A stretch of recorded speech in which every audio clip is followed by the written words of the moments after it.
Bebek numero salmanetta la posta vera se per piedi per la terza tosta.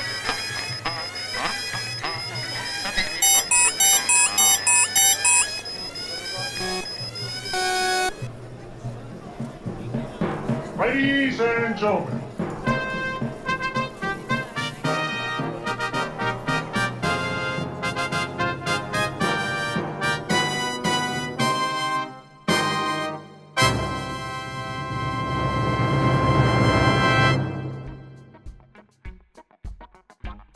Boy, howdy, everybody, and welcome to Rexivision. Today, we have a stellar guest, the one and only Billy Strings. And first of all, if you don't know who that is, you're going to find out here in a second. But like I always like to say, if you don't know, you better ask somebody. And I would guess that theoretically, you're expecting me to explain this. Billy Strings is a flat-picking guitar tornado. At the age of 26, he's gone from, just a standard picker who is admittedly pretty fast, or was admittedly pretty fast the first couple times I saw him, to now, like, a guy you're worried is going to literally play his guitar in half. He's playing so fast. You think the damn thing's going to catch on fire. Billy Strings is legit the next phase, the next great star of the jamgrass scene already. And if he keeps going at this pace, he is going to end up being a literal living legend before too much longer. Before we get to the chat, I want to remind everybody that Rexivision, as always, is centered in and of my sort of perceptions of the music industry, and as such, it's a little bit askew. These are phone interviews, so there's going to be moments where it's a little echoey. It's a little distant. People are talking on their cell phones and they're adjusting in their seats and everything.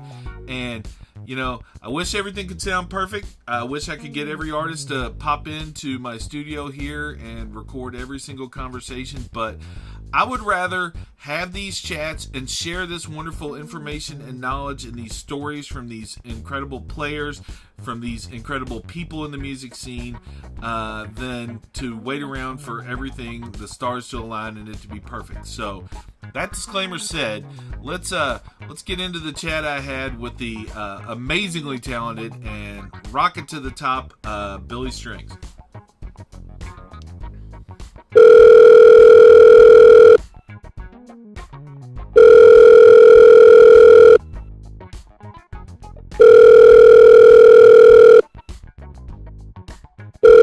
Hello there. Morning, Billy. How you doing, brother?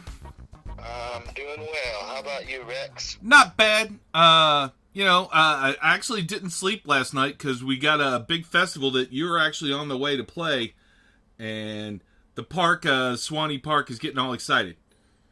Holy shit. So what was you doing that made you stay up all night? I was writing questions to talk to you, editing videos, and all kinds of other crap. I just wanted to say the same thing I say to every artist. Please don't admit to any crimes you're not ready to face. Oh, shit. You laugh, but that's come up before, so... Yeah. Okay. Right. Well, I'll keep that in mind. Are you good to go? You ready? Well, boy, howdy, everybody. We're here with an incredible musician, a lightning-fast guitar player, and from what I've been able to gather, a pretty nice feller. I like to get everybody to introduce themselves because I'm known for screwing up names. You are...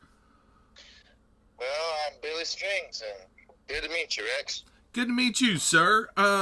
First things first, I've been doing some research, and I've seen you referred to as a fresh new voice in the bluegrass scene, a new player to keep an eye on, and an overnight success. But, how many years has it taken out there for you grinding to be labeled fresh, new, and out of nowhere?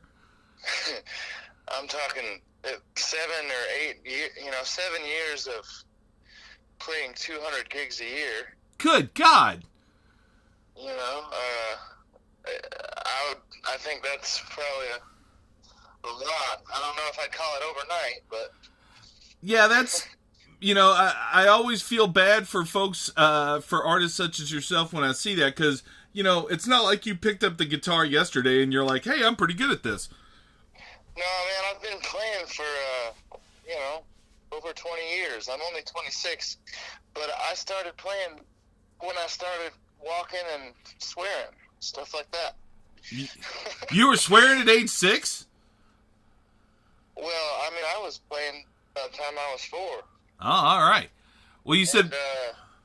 My dad would keep me on the guitar and teach me chords and stuff, and by the time I was 7, I could play some songs with my dad, and I just never stopped, so I just kept going for it, and, now I'm growing up and kind of making a living out of it and making a life out of it. That's got to feel pretty gratifying. Your stepfather was a bit of a picker himself, right? That was Mr. Terry Barber? Yeah, absolutely, and, I would just call him my father. I actually, after...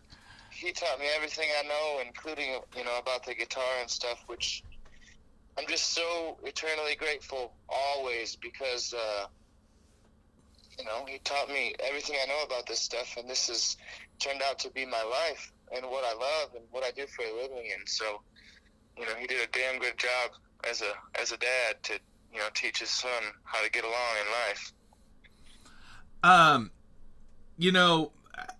You're saying you got going when you were 4.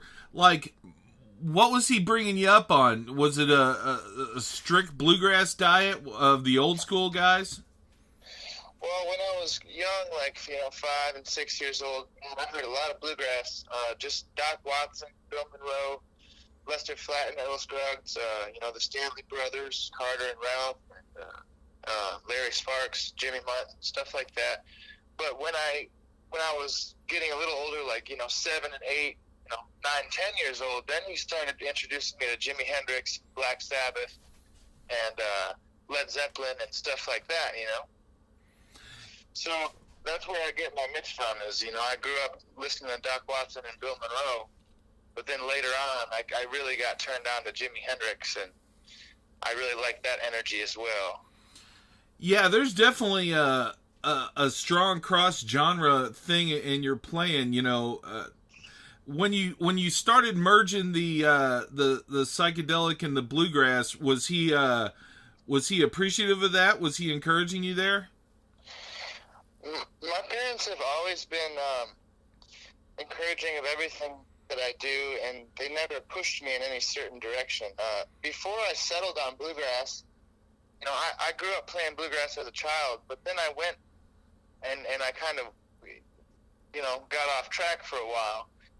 And I was playing in a metal band, and I played rock and roll and all this stuff. And eventually I came back to bluegrass. And when I was playing metal and stuff, my mom and stuff, they were just like, well, just let him play whatever he wants to play, even though they maybe would have liked it if I was playing bluegrass or whatever. But eventually I matured and kind of came back to it on my own. You're one thing for sure, your speed certainly kind of speaks to stuff like metal and everything, but bluegrass has a super long tradition of pickers who can play just shy of the speed of sound anyway. Yeah, man. You managed to do something that I'm not trying to throw shade at anybody, but some of the faster players, it seems like they get like a little dry or say mechanical in what they're doing, but there's always just a lot of rage and emotion right under the surface on all your stuff. Is that a conscious thing? Do you really try and make sure to put a little humanity in that? I don't know what the hell I'm doing when I'm playing guitar, honestly. I'm mostly just scared, swinging for the fences. Damn, I like that answer. Yeah, I get kind of nervous, and then I play crazy shit, and people think it's talent or something, but what it is fear. Hey, man, I got to tell you, I think fear is probably the absolute most human motivating force there is. Yeah, I mean, it's it's not all fear. I mean, I know what I'm doing and stuff, and I get to a point where I'm comfortable and I can just go up there and do my thing. But a lot of times I do play some of my best shit when I'm scared. And I think, you know, like, if I'm in a jam or on a session with somebody who's, like, you know, way better than me or something, you know, that gives me a little bit of push to play something better. You know, that sounds like what I've heard a lot of the greats in like, say, the sporting world say. You know, like Michael Jordan always used to say he played his best game when he had his toughest opponents or best teammates with him, because he didn't want to let them down or not rise to the challenge. That's exactly what it is, you know. When I'm in the studio working with somebody who I really idolize or really look up to and stuff, and I'm like, man, I can't believe I'm even here working with these guys. I want to deliver the goods so that, you know, exactly like you said, so that I don't let them down. And the same thing when I'm on stage with my band and with the audience, you know, I don't want to let them down. They paid money to come see us play. I want to fucking give them a show. There you go. You know, I first saw you at Hoxeyville a few years back, and I was blown away then. You know, I mean, you play so fast, I get tired watching you. Yeah. And that kind of raises a question I just thought of. Do you ever just, like, you know, is there a crash after you do a long show? Do you have to go just kind of wipe out somewhere? Yeah, man. I mean, after the show, I'm pretty whooped. I usually give it everything I got. And the same thing before the show. I kind of have to just relax and not do much all day. And I kind of have been finding lately that I need to, like, not be around a lot of people so that I can just kind of save my energy for the time that I get on stage. And then once I get on stage, that's where I can kind of expel all that energy. But sometimes I have to, you know, stay home from the carnival or something just to get a little alone time before the show. You know, that's interesting. I've heard folks like, say, Keller Williams talk about the fact that he doesn't like to look at the crowd because he feels like he wants to connect with them, you know, and he's kind of busy doing his guitar thing. Is that a little bit of the same effect for you? A lot of times I close my eyes and I'll get lost in the music. And sometimes I'll notice, whoa, man, you've had your eyes closed for, you know, half a song or whatever. And, but then it just depends on what the song is. You know, if it's a fast song where I really have to concentrate, I might not make eye contact with the audience. But if I'm singing a slow song or something with a little bit more of emotion or something, that's where I look out and I actually make eye contact with people and I try to recognize their emotions as well as mine and how the music is affecting them and the way that the music affects them, that in turn affects me and I play better. So you're getting that energy back from them is what you're saying. Yeah, absolutely. But, you know, if I'm singing a song and I look out, you know, and I see somebody just with their eyes closed and they're really just taking in the moment or something, that just really, I don't know, I could play just about perfect then. You know, if I look out and I see somebody really just having a good time or, you know, having if it's a sad song, if they shed a tear or something, man, I'll start crying too, you know, and I'll sing the song a lot better than I would have if, you know, if I look out and just everybody's not paying attention or whatever. See, that's the beauty of the live performance. I mean, you can pour your soul out in the studio all you want, but literally seeing someone move to tears live and in person from what you're doing, you know, that, yeah, I don't see how anybody could not be affected by that. That's amazing. Yeah, and so that, like, I totally try to gauge that, and I guess lately I've been singing with my eyes closed a lot and stuff, but what I want to do is keep them open more, and if I can physically reach people just by looking out and just checking in with them, and, you know, I play my guitar and I look out and I see what, you know, sometimes if I play something really weird, people will start laughing or something, you know, and it's like, it's kind of a fun thing to do, and it's just also a really good way to be inspired, and, you know, it's just, I am only as good as the audience, really. If the audience is really into our music, and they're fucking loving it, then I'm just like, I'm going to play my best. But if I'm like You know, I don't know. It's hard for me to play for that sort of, crowd that's either talking too much and they're just getting drunk and they're not paying attention, they're not getting it, or the crowd that, on the other hand, isn't partying enough. Have you ever used the microphone to kind of either urge everybody to shut up or to get raging? No, I try not to. I think you have to be very careful. At least I've found that gotta be careful what you say into that microphone, especially when it comes to like a matter of respecting your audience or not. I don't know. I might think something. You might even be able to tell by the look on my face, but I might not go up to the mic and say, "Hey, are you people enjoying this or not?" I mean, usually people are, but it's just the older crowd that likes to just sit down.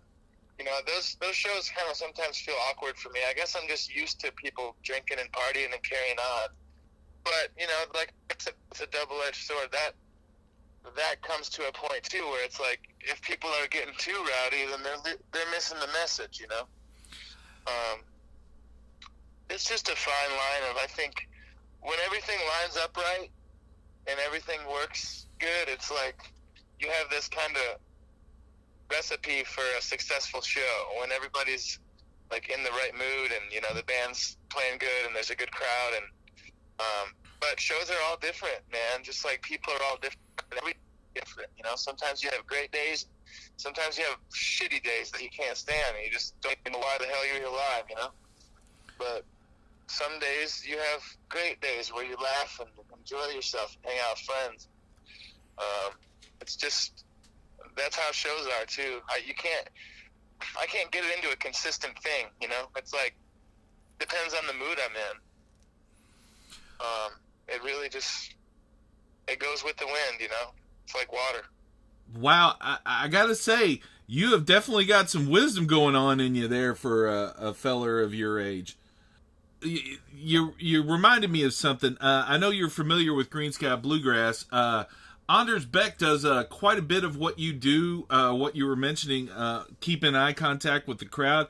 He's told me in the past what he really likes to do is find somebody who's got their eyes shut and they're lost in the music, and then he kind of just waits on them until he sees them open their eyes again and sort of greets them. You ever do anything like that? Yeah, I know what he's talking about. I've never done exactly that, but I know Anders plays games like that. He's taught me a lot. Those guys have all taught me a lot. Yeah, Green Sky Bluegrass is. I'm sorry. They've been like big brothers, and they've treated me really kind as I was kind of making a name for myself and coming up, and they still have. I mean, they're just like they're people that I looked up to, and then eventually we just became friends. It's insane. I would say that, without saying that your overall styles are similar, the effect of one of your shows, the closest thing I see to it in the current bluegrass scene is Green Sky, with the way they heap on the psychedelic stuff and the light shows and everything. Yeah. Is that a direction you want to keep heading? You want to keep blending all that and making this musical stew you're making?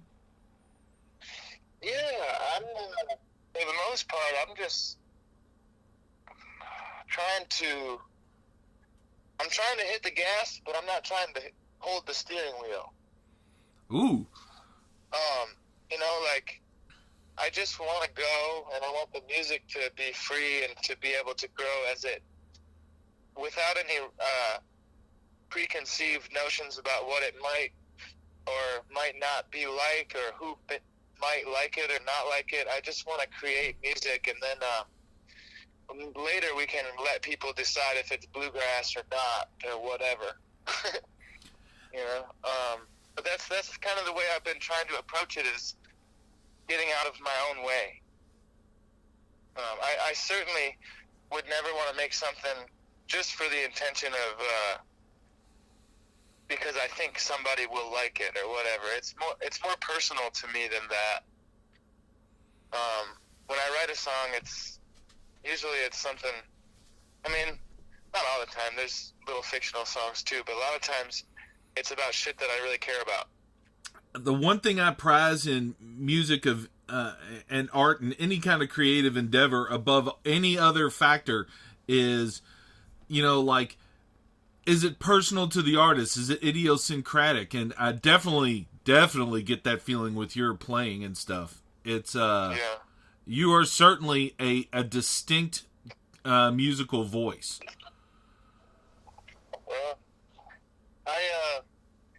I've had a good upbringing with music, and I attribute that to my parents' influence musically and otherwise. But it's just I feel like I'm basically lucky. I enjoy what I think is good music, and that's what I want to create as well. I don't want to create garbage. I certainly don't want to make some radio, mass-produced kind of bullshit. I don't want to be some big star. I just want to make good music. Well, I would say that you're, first of all, I would say, at least in my opinion, you're accomplishing that good music thing. And, there's a chance that just making that good Billy Strings music could make you a huge star the way you do it. Well, if that's the case, then I'll just have to figure out how to, ride that river. Because that's a whole nother thing, man. It's like, music is not the entertainment business. Music's music. Music is spiritual. Music is, is to me like oxygen. But when you're an entertainer, it's a different thing. And so, yeah, it's just kind of it's kind of a thing you have to tread on and just kind of figure out, like, there's a lot of pressure and stuff that comes along with all that kind of stuff. And, you need to make records and do interviews, and everybody seems to expect a lot from you. But that's just that's the monster, that's the whole deal. Is, I guess, if I want to make my music and have the time to do that and not have to work at a hotel or something, then I'm just going to have to learn to like deal with that kind of, the record industry and stuff, which I really enjoy it. I'm not trying to sound negative. I really enjoy the industry and stuff, but it is, it's not the same as music. Most definitely. And, first of all, I hope I'm making this interview as easy on you as possible. I try and play it fairly friendly with the artists I chat with. But, you hit the nail on the head. These days, it used to be you could just, sell your records and not worry about quite as much of this. But with sort of the decline of regular record sales and the rise of social media, you don't just get to be a guitarist anymore. You've got to wear all these different hats. Depends on how far you want to take it, It depends on how far you want to take it with the industry and stuff. Well, that's true. You're right now residing in Nashville, correct? Or in the area? Yeah, I'm in East Nashville right now. So that's kind of like the home of the music industry in a way, or at least a big chunk of it. Oh yeah, it's definitely music central, man. It's insane the amount of studios and producers and amazing musicians, and just kind of hang out and talk shit and hear stories and stuff, and that's such an amazing thing, and that's what it's crazy. Like, I never thought that I'd be able to meet those guys, living up in Michigan and stuff, but when I moved to Nashville, it's like, oh, they're just around the corner, so I might as well go hang out. And like, it's like a dream, but it's reality. So you, as you've been coming up, you've gone from hearing all these legends, to now, like, literally joining Del McCoury on stage at the Ryman. I mean, That's got to be mind blowing. It is, and yeah, I don't know, man. Sometimes I can't even explain it, and I'm there, and all these people are welcoming me into the jam and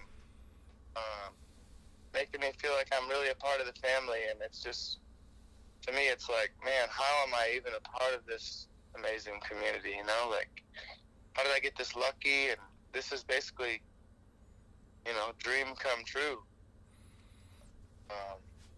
All those guys, like you said, Dale McCurry and Grisman and Bela Fleck and Sam Bush and Jerry Douglas, and all those guys are my heroes.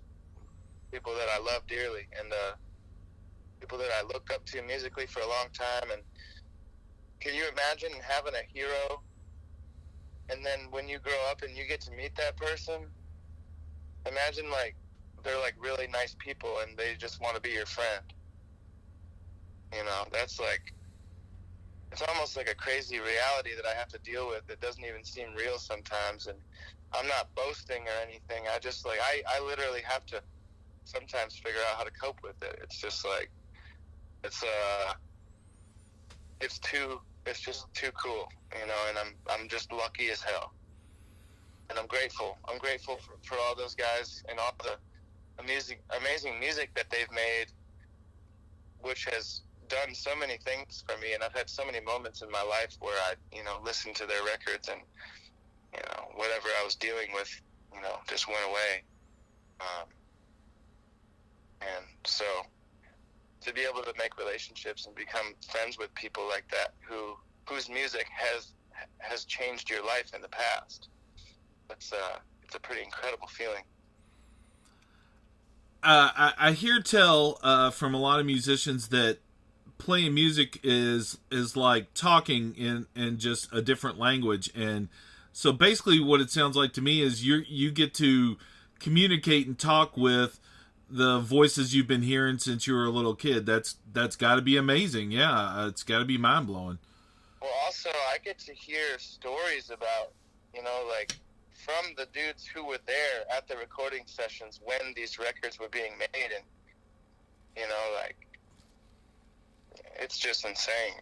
Like, some of the stories that I've heard from these guys, man, like, I know stuff about Bill Monroe and Vince Gill that you wouldn't even want to know. The one question that comes from all that to me is, you realize that what you're laying down now, the way you play and the popularity that you're gaining, rightly so, is gonna eventually make you one of these guys to somebody else. Are you ready to be that mentor and that friend to these new cats coming up? Yeah, absolutely. And yeah, I've had, you know, quite a few younger guitarists kind of already sort of approach me in that way, or maybe intermediate players that, you know, have kind of, you know, I've done lessons and stuff, and I try to help out anybody who's coming along trying to learn how to play, just like everybody's done for me. Everybody's, all the people who were better than me when I was learning how to do what I do, they all helped, you know, teach me, and they were patient and kind. And so, man, if somebody's asking me how a song goes or this or that, or, you know, can I come and pick with you guys? Maybe not on stage, but in the campground, hell yeah, man. You know, you perfectly bridged to my next little last, getting close to the last line of inquiry here.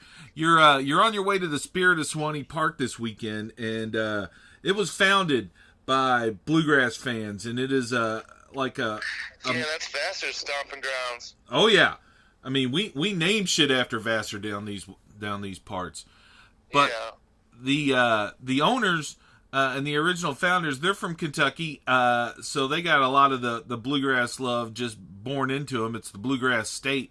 What'd you think of our little slice of heaven down here when you were here last time?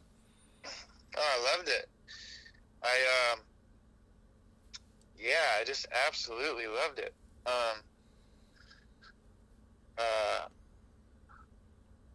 I had a crazy experience on that stage where I got a little too high or something, and I stopped 30 minutes early. Oh, yeah, I remember that. I was filming that. Yeah, so I don't know what happened. I just thought I was done, but apparently I wasn't. I actually, I filmed that show for the park. That's one of the jobs I do. I filmed the stuff for the events here, and I was looking at my phone. I was like, I think he's got a half hour left, and you came back out grinning. You're like, we got lots more. I was like, yes. Yeah, that was a funny day. Shit happens. It makes the moment memorable. Not that your plan wasn't already doing that. Here in the park, we have like a lot of late night picking circles and everything. And I know you were saying you like to save up your energy for the stage and everything. But did you get out there and like join in any of the craziness in the campgrounds? Yeah, I hope so. Lately I've been so busy. We go to the next gig after we play, but I think we're at Swanee for 2 days or something maybe. Yep. So yeah, man, I'll be hanging out for sure. I'm not going to say it's our secret plan when we find pickers like you to book them an extra day so that you happen to be here all night, but, Yeah, well, that's a good idea. 'Cause, we've been doing this a minute. I'm sorry? No, go ahead. Oh, well, I know you're a busy guy and you actually have to come here. But before you go, I wanted to run you through a little something we call the lightning round.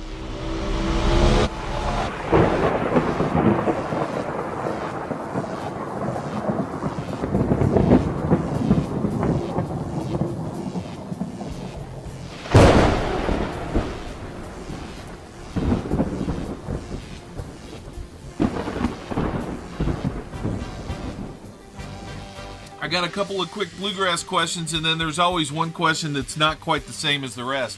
But, so real quick, best place for a pick, on the porch or down by the fire? Down by the fire for me, I guess. All right. Indoors or outdoors? Outdoors. All right. And last but not least in this regard, sober or smashed? Sober. There we go. All right, and finally, I'm from Detroit too, or I lived in Detroit for several years. I got to ask, in your mind, which is going to happen first? The Detroit Lions are going to win the Super Bowl, or a man lands on the Mars? We haven't landed on Mars yet? I don't think we put a person there. Yeah, I think, I don't know anything about sports and stuff, but I could, let's root for Detroit. Okay, that's a wonderful, wishful way to look at things. Well, thank you again so much for taking time out. We can't wait to have you down here, and I know for a fact that after your last performance, there's going to be a sea of smiling faces waiting to see what you do this time. Right on, man. All right, well, have a great day, brother, and see you tomorrow. Thank you. Appreciate it. Not a thing. Well, okay. There you have it, folks. I mean, the guy is humble as hell. He's clearly wise beyond his years, and again, he's a distinctive musical voice that will literally make your jaw drop while you watch him fly up and down the fretboard at the speed of freaking sound or light, or I don't know, whatever. What's faster than the speed of light? I don't know, but I think he plays close to that. He has melted faces and he has melted strings. I can't wait to see him this weekend. I'm sure that the Rexivision YouTube channel will have some fresh Billy Strings videos before the weekend is over. Hopefully we'll share some of those out on, like, say, the Mighty Live for Live Music or some other wonderful source. Most likely the Live for Live Music folks know what's what. Beyond that, I want to, as always, thank Mr. Steven Swatkins. He's the composer and player of the wonderful little bubbling organ music you hear under my voice right now. He and his band, The Positive Agenda, are both positive and, I guess, agenda-y? I don't know. And last but not least, and I really think that the interview with Billy Strings kind of hammered this home. It's the point I try and always end these podcasts on. We're all in this together. As Mr. Strings there was coming up, he got some instruction from folks like his father. He took a lot on himself. Don't get me wrong. He clearly did his homework and was out there working. But, you know, as he said now, he's getting welcomed onto stages by, you know, his heroes. They see his talent and they see him as a human being who they can help and they can share this musical conversation with, and they can't wait. These are stars who aren't worried about their egos. They're not worried about getting outshone by the hot new kid or anything like that. These are musicians who just want to make the best music. If you want to make the best out of life, having help, having people work with you towards those goals, it's only going to make everything easier and better. You know, I don't know a better way to say that we are all in this together. So with all that in your mind and my love for you, for Billy, for the world at large, thank you for listening and have a great day.